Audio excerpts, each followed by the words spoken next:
En France, le loup a fait son retour sur une grande partie du territoire et dans les espaces protégés. Pour les réserves naturelles, le maintien d'activités pastorales bénéfiques à certains milieux est un enjeu important. Pour faciliter cette coexistence, des actions concrètes d'appui technique, de sensibilisation ou encore de suivi ont été mises en place à travers le réseau des réserves naturelles de France.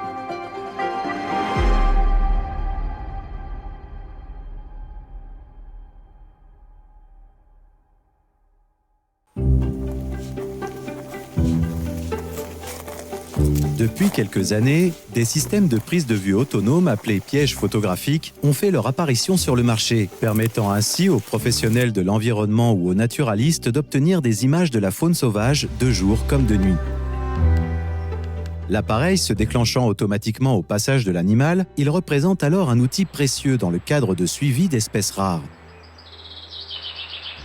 Au sein des réserves naturelles, le loup est une espèce particulièrement suivie grâce à ces dispositifs qui permettent également le suivi d'autres prédateurs discrets comme le lynx sur la réserve de la Haute-Chaîne du Jura. Ici, les agents ont développé des protocoles adaptés au fil des années pour suivre la population de la réserve et ont accumulé une expérience de terrain forte quant au bon usage de ces appareils. Outils discrets et efficaces pour le lynx, ils permettent de reconnaître les individus grâce à la disposition des taches présentes sur leur pelage, véritable carte d'identité de l'individu. Comme une empreinte, un petit peu un cercle là. Ici, on trouve bien le point. Oui, on utilise régulièrement les pièges photographiques dans le cadre de certains suivis. Le loup, c'est au final assez récent puisque ça fait 2-3 ans qu'on met des pièges photographiques pour essayer de mieux connaître la répartition des individus, le passage, est-ce qu'ils vont s'installer chez nous ou pas. Enfin voilà, on cherche à avoir une veille sur cette espèce. Et sur le lynx, ça fait depuis en interne, propre à la réserve, depuis 2015, qu'on fait un suivi intensif par piégeage photographique tous les 2 ans, en mettant en place 13 mailles exactement, réparties du nord au sud, dans lesquelles on va mettre des pièges photographiques, et tous les 2 ans seulement. Parce que niveau pression, que ce soit notamment pour le lynx et pour les autres espèces, on préfère alterner et faire ça une fois tous les 2 ans. Et puis on va aussi communiquer entre réserves naturelles sur les données qu'on peut obtenir sur le terrain. On a eu des données, donc des photos de jeunes d'une femelle qui s'est reproduite dans l'enceinte de la réserve naturelle de la Haute-Chaîne du Jura. Et un de ces jeunes, en voie d'émancipation, a été refotographié dans la Chartreuse.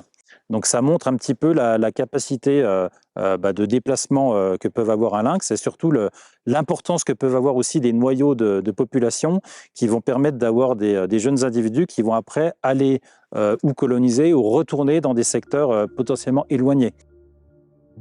En s'appuyant sur les enregistrements de ces appareils, les professionnels des réserves concernées peuvent donc suivre la dynamique de certaines populations animales capables de se disperser sur de grandes distances. Ici, en Chartreuse, si les lynx du Jura sont des visiteurs réguliers, les pièges photographiques mis en place par les agents ont permis de mettre en évidence l'arrivée récente du loup. Pour le loup, ça a été aussi déterminant sur la réserve naturelle, puisqu'on a pu confirmer l'installation progressive de l'espèce, et puis maintenant, progressivement, arriver à détecter la constitution d'un groupe social. Aujourd'hui, si la détection du loup dans les réserves naturelles à partir de ces appareils est un véritable atout pour les professionnels, certains sont cependant de plus en plus confrontés à de nouvelles contraintes.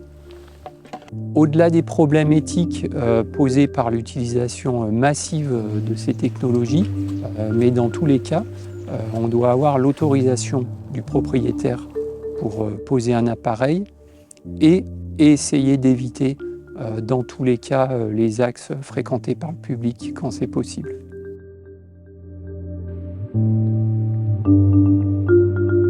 C'est vrai qu'il y a eu une progression dans le temps. Alors c'est vrai que sur le massif du Jura, la présence du lynx notamment a toujours été un peu le Graal pour les naturalistes. Donc la pose de piège photo était réelle, mais pas aussi important parce que déjà le matériel coûtait cher. Et puis ces 5 dernières années particulièrement, ça s'est vraiment accentué et encore plus avec le retour du loup sur le territoire. Les vidéos et les photos issues de ces pièges renseignent sur la présence d'une grande diversité d'espèces et garantissent aussi un résultat facile et rapide.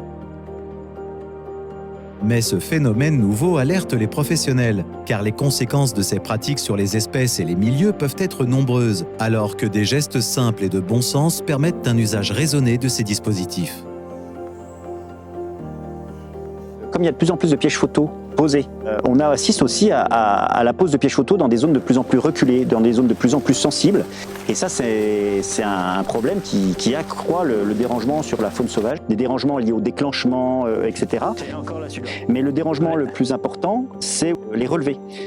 Beaucoup de gens sont impatients de découvrir des images, donc peuvent faire des relevés de façon très régulière, une fois, 2 fois par semaine. Souvent, dans cette activité, cette pratique, la passion l'emporte sur la raison.